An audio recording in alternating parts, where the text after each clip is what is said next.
দক্ষিণ কলকাতার বালিগঞ্জের কাছে একটা খুব পরিচিত রাস্তার নাম সুইনহো স্ট্রিট। কলকাতাবিদ পিটি নায়ারের মতে 19 শতকের কলকাতার সুপ্রিম কোর্টের বিখ্যাত আইনজীবী রবার্ট সুইনহোর নাম থেকেই রাস্তাটির নাম হয় সুইনহো স্ট্রিট।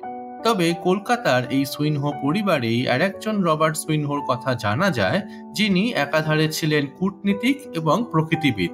ব্রিটিশ সরকারের কাজে তাইওয়ানে থাকার সময় তিনি একাধিক পাখি, পতঙ্গ ও অন্যান্য প্রাণীকে চিহ্নিত করেন, যার মধ্যে সুইনহোস ব্রাউন ফ্রগ এবং সুইনহোস ফেজেন্ট অন্যতম।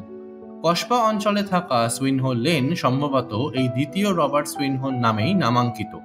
বর্তমানে সুইনহো স্ট্রিটের নাম বুদ্ধিজীবী অনিল মৈত্রের নামে রাখা হয়েছে অনিল মৈত্র রোড।